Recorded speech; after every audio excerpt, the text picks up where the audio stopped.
Do you know that we have 1.4 million cellular radio masts deployed worldwide?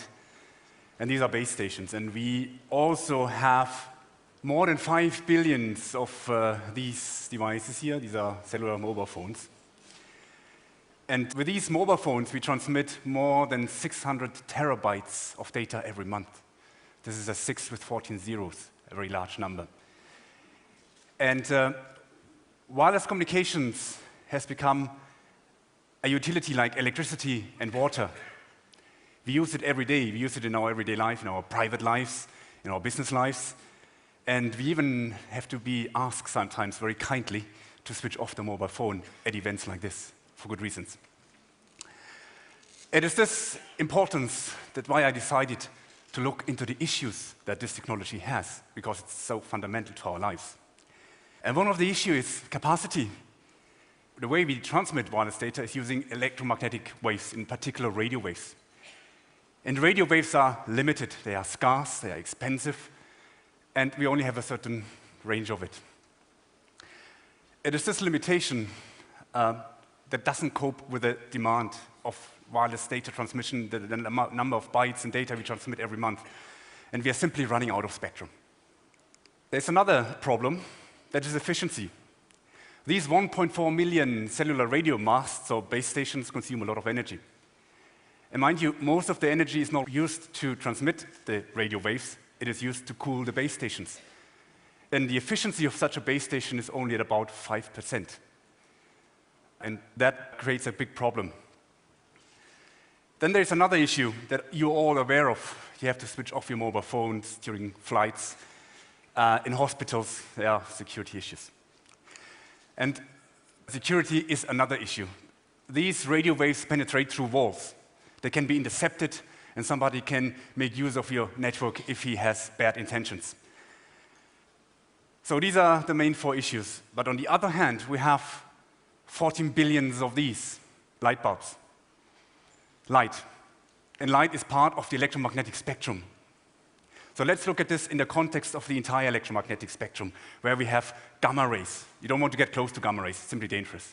X-rays, useful when you go to hospitals. Then there's ultraviolet light. It's good for nice suntan, but otherwise dangerous for the human body. Infrared is due to eye safety regulations, can be only used with low powers. And then we have the radio waves, the issues I've just mentioned. And in the middle there, we have this visible light spectrum. It's light. And light has been around for many millions of years. And in fact, it has created us, it has created life, has created all the stuff of life. So it's inherently safe to use. It wouldn't be great to use that for wireless communications. Not only that, I compared the entire spectrum. I compared the radio waves spectrum, the size of it, with the size of the visible light spectrum. And guess what? We have 10,000 times more of that spectrum, which is there for us to use. So not only that we have this huge amount of spectrum, let's compare that with the number I've just mentioned. We have 1.4 million expensively deployed, inefficient radiocellular base stations. And multiply that by 10,000, then you end up at 14 billion. And 14 billion are the number of light bulbs installed already. So we have the infrastructure there. Look at the ceiling. You see all these light bulbs. Go to the main floor, you see these light bulbs. Can we use them for communications? And yes, what do we need to do?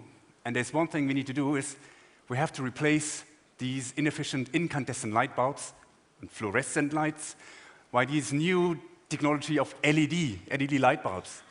An LED is a semiconductor, it's an electronic device, and it has a very, very nice and cute property. Its intensity can be modulated at very high speeds, and it can be switched off at very high speeds. And this is a fundamental, basic property that we exploit with our technology. So let's show how we do that. Let's go to the closest neighbor to the visible light spectrum, go to remote controls. You all know the remote controls have an infrared LED.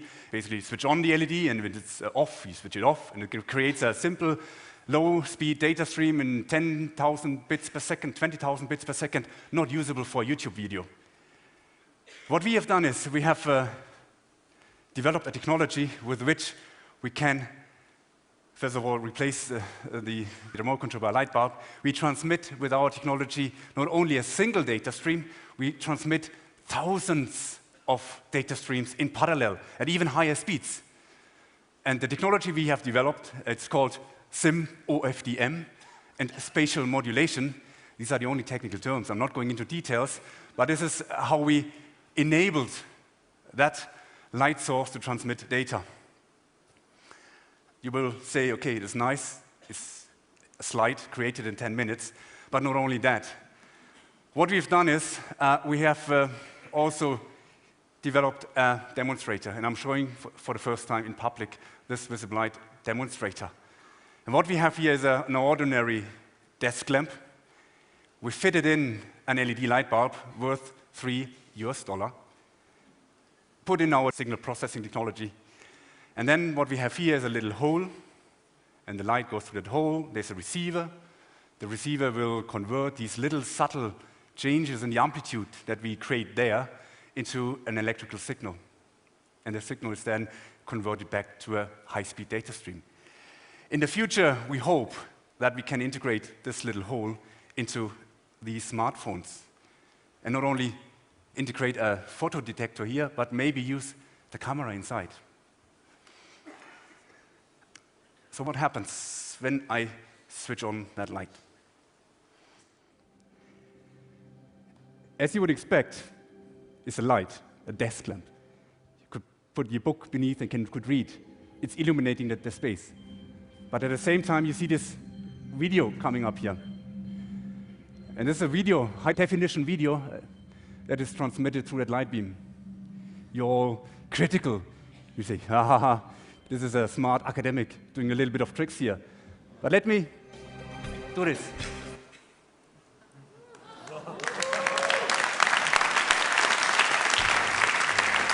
Once again, still don't believe? It is this light that transmits this high-definition video, this bit stream.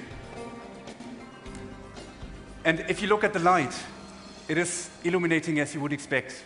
You don't notice with your human eye, you don't notice the subtle changes in the amplitude that we impress onto this light bulb. It's serving the purpose of illumination, but at the same time, we are able to transmit this data. And you see even light from the ceiling comes down here into the receiver. It can ignore that constant light because all the receiver is interested in these subtle changes. You also have critical question now and saying, okay, do I have to have the light on all the time to have this working? And the answer is yes, but you can dim down the light to a level that it appears to be off, and you are still able to transmit data. That's possible. So I've mentioned to you the 4 challenges. Capacity. We have 10,000 times more spectrum, 10,000 times more LEDs installed already, infrastructure there. You would agree with me, hopefully, there's no issue of capacity anymore. Efficiency. This is data through illumination. First of all, an illumination device. And if you do the energy budget, the data transmission comes for free. Highly energy efficient. I don't mention the high energy efficiency of these LED light bulbs. If the whole world would deploy them, you would save hundreds of power plants. That's aside. And then I've mentioned the availability. You will agree with me that you have lights in a hospital. You need to see what to do. You have lights in an aircraft. So it's everywhere where there is light. Look around, everywhere. Look at your smartphone. It has a flashlight, an LED flashlight. These are potential sources for high-speed data transmission. And then there's security. You would agree with me that light doesn't penetrate through walls. So no one, if I have a light here, I have secure data, no one on the other side of this room through that wall would be able to read that data. And there's only data where there is light. So if I don't want that receiver to receive that data, then what I could do?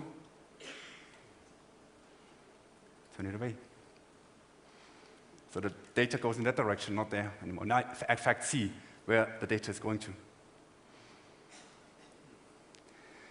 So, for me, the applications of it, to me, are beyond imagination at the moment. We have had a century of very nice, smart application developers. And you only have to notice where we have light, there is potential way to transmit data. But I can give you a few examples where you may see the impact already now. This is remote operated vehicles beneath the oceans, and they use light to illuminate the space down there. And this light can be used to transmit wireless data that these things communicate with each other. Intrinsically safe environments like this petrochemical plant. You can't use RF, which might generate antenna sparks, but you can use light. You see plenty of light there. In hospitals for new medical instruments. In streets for traffic control. Cars have LED-based headlights, LED-based backlights, and cars can communicate with each other and preventing accidents in a way that they exchange information. And traffic lights can communicate to the car, and so on. And then you have these millions of street lamps deployed around the world. And every street lamp could be a free access point. We call it, in fact, Li-Fi, light fidelity. And then we have these aircraft cabins. There are hundreds of lights in an aircraft cabin. And each of these lights could be the potential transmitter of wireless data, so you could enjoy your most favorite TED video on your long-haul flight back home, online, live. So that is a vision that I think is possible. So, all what we need to do is to fit a small microchip to every potential illumination device. And this would then combine two basic functionalities, illumination and wireless data transmission. And it's this symbiosis that I would personally believe could solve the 4 essential problems that faces us in wireless communication these days. And in the future, you will not only have 14 billion light bulbs, you may have 14 billion Li-Fis deployed worldwide for a cleaner, a greener, and even a brighter future. Thank you.